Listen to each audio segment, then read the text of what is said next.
en el trabajo práctico número 2, el procedimiento experimental. Dice colocar pétalos de flores o trozos de vegetales en agua hirviendo para obtener los colorantes. Entonces ahí, por lixiviación, obtenemos los pigmentos. Le sacamos los pigmentos a los vegetales. Luego, por cada colorante obtenido, tomar 3 volúmenes iguales y colocar una fracción en tubos de ensayos en los cuales se les agrega 3 mililitros de una solución francamente ácida, al otro tubo de ensayo una francamente alcalina y otra neutra, o sea que le agregamos agua. Seleccionamos algunos de los indicadores obtenidos y registramos la absorbancia de cada solución de pH en función de la longitud de onda. La longitud de onda con las cuales los vamos a irradiar es una longitud de onda comprendida entre 400 y 800 nanómetros que está en el visible. La luz blanca tiene todo un rango de longitudes de onda y en la cual están comprendidos todos los colores que vemos en el arco iris. Cuando todos los colores están juntos, se observa de color blanco. Por eso decimos que en la luz blanca están todos los distintos colores. Y en el punto 3, reemplazar los valores de absorbancia usando los picos de cada curva para calcular el pKa con al menos 2 pH. Bueno, acá tenemos una reacción de equilibrio donde hay un ácido, el ácido acético, que es el ácido del vinagre, y una base. Cuando tenemos un ácido en agua, decimos que la reacción es ácida porque en agua el ácido se disocia perdiendo su protón, que lo va a tomar el agua, que en este caso está actuando como base. ¿Por qué es ácido el ácido acético? Un ácido es aquella sustancia que puede liberar un protón. Entonces lo va a tomar la base, en este caso es el agua que va a actuar como base. Acá tenemos una constante de equilibrio, que en este caso, por ser un ácido, se llama constante ácida. Y recuerden que la constante ácida es igual a la concentración de productos sobre la concentración de reactivos. ¿Por qué no se pone el agua en los reactivos? Porque es constante. Porque, claro, porque su concentración casi no cambia. Es un reactivo por supuesto, pero como es mayoritaria el agua porque es solvente, entonces casi no cambia y por eso no se pone en la constante. Bueno, la mayoría de los ácidos orgánicos son ácidos débiles con valores de constante ácida menores a 10 a la menos 4, o sea que es 0,3 ceros más y recién el primer dígito. Por ello, las constantes de disociación se expresan en escala logarítmica. El menos logaritmo de la constante de equilibrio se saca de esta manera. Y hablábamos de lo que es pKa, que recuerden ustedes que el pKa es igual al menos logaritmo de la constante ácida, que sale de esta fórmula. No es necesario que se sepan las fórmulas, pero lo que podemos ver acá, la parte conceptual más importante, que la constante ácida depende del pH. Podemos observar que el pKa depende del pH de la solución en la que se encuentra esta sustancia y de la relación entre el ácido y la base conjugada. Lo tenemos acá. Entonces, la relación, que quiere decir la fracción, el dividir concentración de ácido sobre base conjugada, de eso depende también el pKa. Si aumenta el pH, aumenta la concentración de aniones. Entonces, el pKa disminuye, es decir, que aumenta la Ka. Tenemos el ácido, que lo representamos así, más agua, igual al anión más el hidrógeno. Ojo que esta reacción yo la podría haber escrito así directamente. Una sustancia es ácida porque libera protones. Y listo. Es exactamente igual, ¿saben? Lo único que acá ponemos el agua, por supuesto que en el segundo término, en los productos, el agua es el que acepta el protón, pero a los fines prácticos es exactamente lo mismo.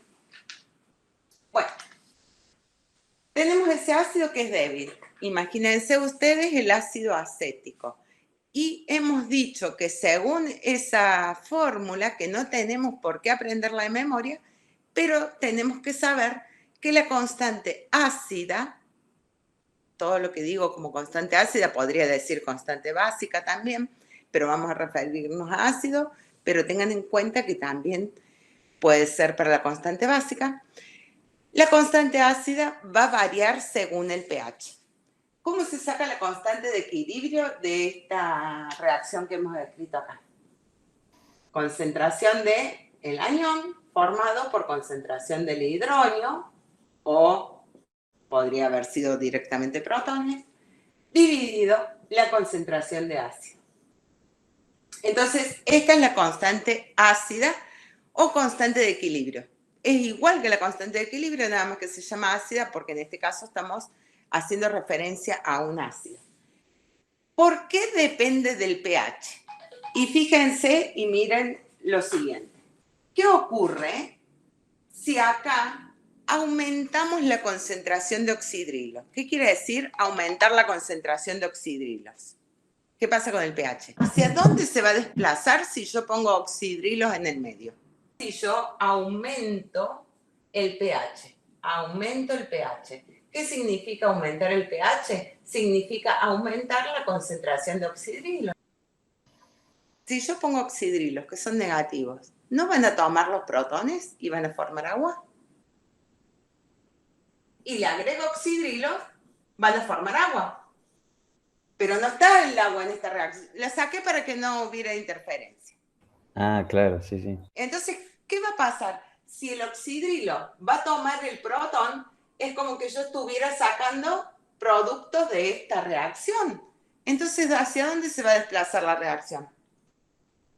Hacia productos. Hacia productos, por Le Chatelier. Si yo agrego reactivos, la reacción se desplaza a la derecha. Si saco producto, rompo el equilibrio y la reacción vuelve a formar más producto para volver a restablecer el equilibrio. Entonces, en este caso, al estar agregando oxidrilos, lo que estoy haciendo es sacando protones. Los protones van a reaccionar con ese oxidrilo que le ponga y la reacción se va a desplazar a la derecha, que ha liberado protones más anión. Acá tengo esa reacción. Entonces, en ese vaso de precipitados agrego oxidrilos. Entonces los oxidrilos van a tomar todos los protones y al sacar un producto de esta reacción que está en ese vaso precipitado, la reacción se va a desplazar hacia la derecha. En un principio está en equilibrio, pero después, mientras yo le saque protones, se va a desplazar a la derecha. ¿Qué va a pasar con la constante ahora de esa reacción si yo he aumentado el pH? ¿Va a aumentar la constante ácida o va a disminuir? Que la reacción va a formar más producto. Si va a formar más producto, este numerador va a aumentar y el denominador va a disminuir porque HA se va a gastar más para formar más producto. ¿Qué quiere decir?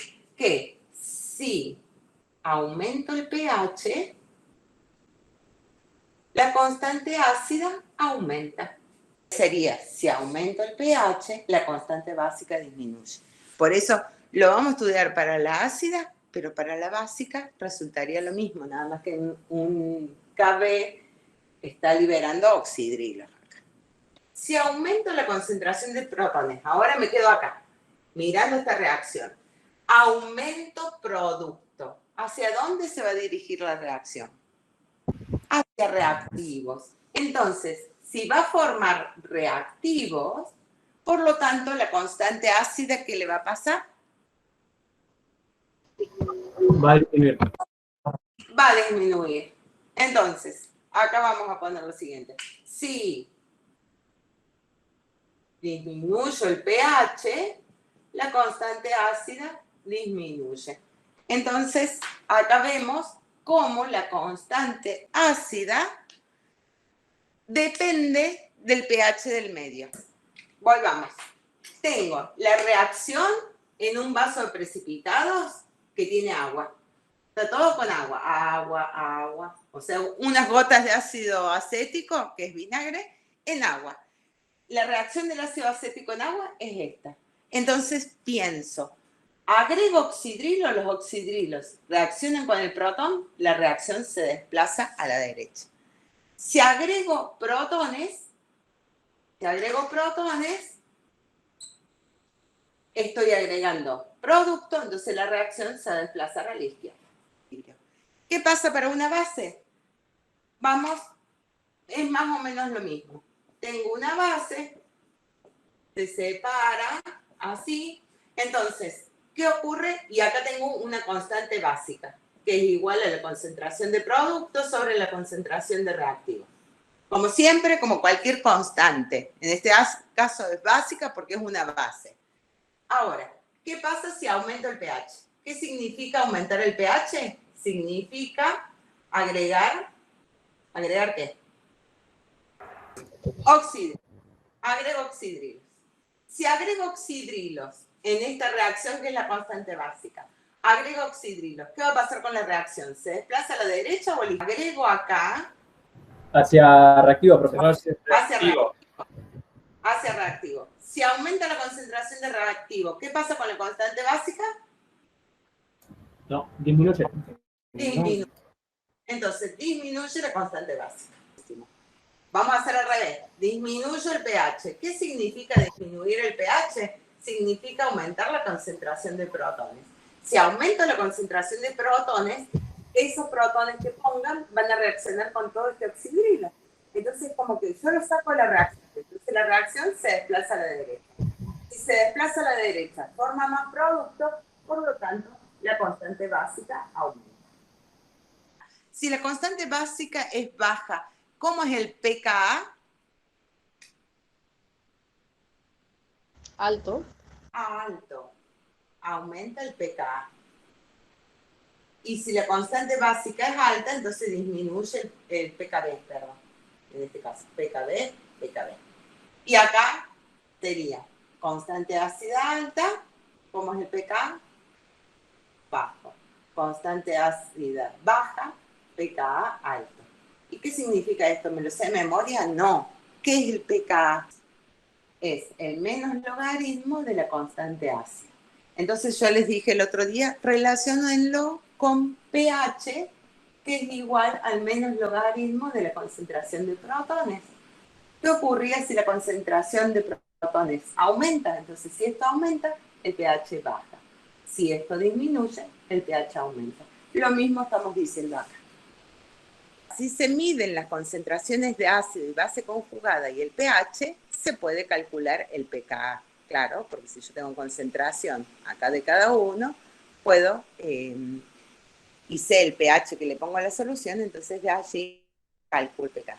La espectrofotometría es utilizada para calcular la razón o la relación, también se habla, de concentración de ácido sobre la concentración de anión formado. Esto se debe a que las sustancias absorben luz de diferentes modos según tengan grupos con más electrones libres o no. Entonces acá tenemos un espectrofotómetro que tiene una fuente de luz y entonces esa fuente de luz con diferentes longitudes de onda atraviesan la muestra y yo puedo leer cuánto absorbe.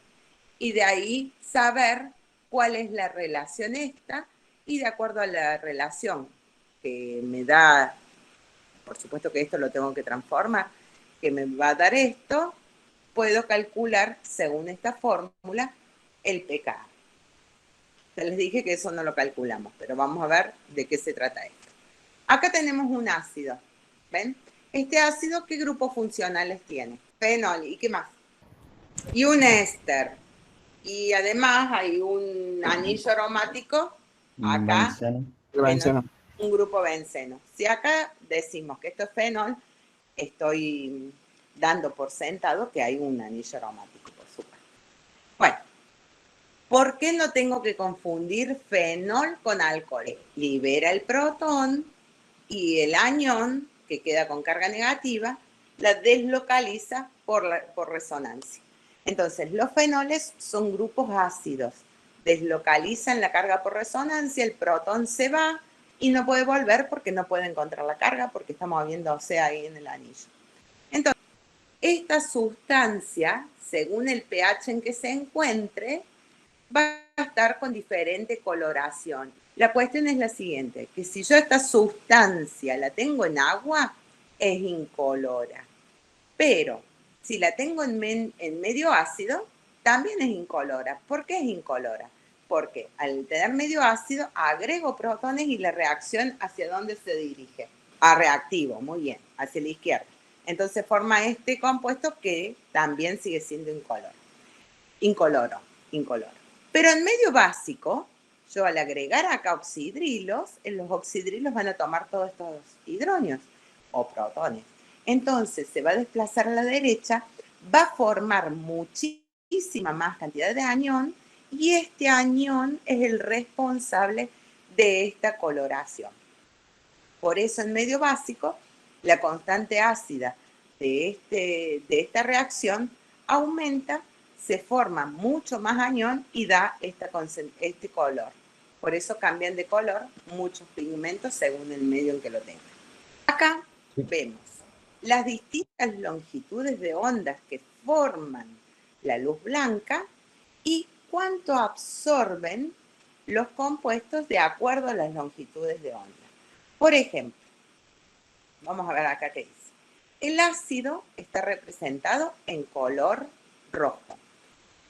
En medio ácido tengo esta relación. En medio neutro tengo todo esto que va ocurriendo acá en color azul. Y en medio básico tengo esto, otro. Entonces, ¿qué observo? Que en medio ácido el compuesto absorbe a esta longitud de onda, a 450 nanómetros, o tiene mayor absorbancia. En medio neutro absorbe a esta longitud de onda, que es 600 nanómetros, y en medio básico absorbe a 750 nanómetros, los máximos de absorbancia. Entonces, de acuerdo a estos picos de absorbancia, es como yo obtengo todos estos números acá, todos estos puntitos son los que están transcriptos en esta tabla, y de acuerdo a eso yo puedo sacar el pKa que tiene en un determinado pH. Entonces, acá estos resultados que tenemos acá, ya les digo, para que no se asusten, no vamos a utilizar estas fórmulas, pero estos resultados están sacados a pH 3. A pH 3. Entonces, a pH 3 significa que el pH es ácido. Todos los puntos que marcan acá la línea roja son los que tengo escritos acá. A 450 nanómetros. ¿Cuál es la absorbancia en medio ácido? La absorbancia en medio ácido es 0,713, que es este punto que tengo acá. ¿Y en medio neutro cuánto es? Acá tenemos este punto, 0,145. ¿Y en medio básico cuánto es? 0,097. Esos son los puntos que tenemos acá. Y de acuerdo a estos números que obtenemos por el espectrofotómetro, podemos saber cuál es el pKa de este compuesto a un pH de 3. Puesto que si el pH cambia, me voy a neutro, entonces los puntos que voy a poner acá van a ser los que están acá. Por ejemplo, a 450 tendré que poner estos valores. Y de esa forma puedo saber cuál es el pKa a pH 7. Y si lo saco a pH un pH francamente básico, como puede ser un pH 11, entonces pongo estos 3 puntos y de esa manera, cambiando estos números y acá poniendo pH 11, puedo saber cómo es el pKa. En este trabajo práctico detectaremos cómo los colorantes naturales que tienen las flores cambian de color según los distintos pH. Entonces, flores diversas son las que ponemos a calentar en agua. Ahí van a ver como un colorante empieza a salir al medio, y ese colorante, de acuerdo, vayamos cambiando el pH, ven que acá tienen distintos pH, va cambiando de color. Por supuesto que estos colores dependen del pigmento que sea. Si es otro pigmento, a lo mejor los colores difieren. Las antocianinas que tienen el repollo colorado cambia en los distintos pHs y podemos observar distintos colores. Acá tenemos una tira de pH, que esto es lo que se usa para medir el pH de solución. Cinta de pH se llama, que en este caso podemos medir desde el 1 al 11, dice acá. Desde el 1 al 11. Vienen en distintos rangos. Hay cintas que miden solamente ácido y que sirven, por ejemplo, para los que hacen preparados en conservas de verduras y de frutas, que las conservas deben ser preparadas en medio ácido. Entonces se baja el pH agregando ácido cítrico, por ejemplo, a la solución en el caso de los alimentos, y de esa manera voy controlando el pH, que tiene que estar alrededor de 5,5. Entonces compro una cinta de pH donde que sea de un rango de 3 a 7, por ejemplo, y entonces ahí puedo controlar cuando es 5,5 de acuerdo a la coloración que tome el papel. Este papel que ustedes ven anaranjado acá, de acuerdo yo lo ponga en un pH 9, va a ser celeste. Si lo pongo en 10, o azul oscuro. Y si lo pongo en 6, en una solución de pH 6, va a ser de color amarillo. Por eso es que son controladores de pH o indicadores. Según el pH de la solución buffer agregada, indica cuál será la forma, sin disociar o disociada, que predomina del colorante. Los colorantes en general, los pigmentos son ácidos, o sea que tienen esta primera fórmula que les escribí yo. Cuando hablamos de forma sin disociar y forma disociada, ¿a qué se refiere esto? Sin disociar quiere decir que todavía no perdió el protón, y disociada es cuando perdió el protón. ¿Cuál va a ser la fórmula, la forma que predomine? Si el pH es bajo. Si el pH es bajo, acuérdense, siempre me represento la fórmula. pH bajo, agrego protones. Entonces, al agregar protones, la reacción se desplaza hacia la izquierda. Por lo tanto, ¿cuál va a ser la forma que va a predominar? Sin disociar, claro. Los colorantes, volvamos de nuevo. Los colorantes tienen reacción ácida. Los pigmentos estos que estamos viendo tienen reacción ácida. O sea que lo tenemos que comparar siempre con esta forma. Tienen reacción ácida. Si el colorante está en un medio ácido, quiere decir que yo en el medio, acá tengo el colorante, en agua. Le estoy agregando protones. Si le agrego protones, estoy agregando un producto. Si agrego producto, ¿la reacción hacia dónde se desplaza? Hacia los reactivos. Hacia reactivo. Entonces, en la forma sin disociar. Agrego protones, se desplaza a la izquierda. Predomina forma sin disociar. Agrego oxidrilos. Los oxidrilos van a tomar estos protones que se forman. Voy a sacar producto porque este protón que se formó empieza a reaccionar con el oxidrilo que le estoy poniendo. La reacción se desplaza a la derecha y predomina la forma disociada. Que la constante ácida cambia con el pH. ¿Qué relación encuentras entre el pH de la solución tampón o buffer y la relación forma sin disociar, forma disociada? A ver, de nuevo, me represento mentalmente la reacción ácida que hemos estudiado. ¿Qué ocurre si aumenta el pH? Si aumenta el pH, va a predominar la forma disociada. ¿Por qué? Porque va a tomar los protones, entonces voy a sacar producto del medio y la reacción se va a desplazar a la derecha. Entonces, con un pH alto, aumento la forma disociada. Y con un pH ácido, la reacción se desplaza hacia la izquierda, aumentando la concentración de ácido sin disociar. Y el punto 3 dice que ocurre con la constante ácida cuando aumenta y disminuye el pH, y que ocurrirá con la constante básica, que es lo que hemos hecho hace un ratito nada más.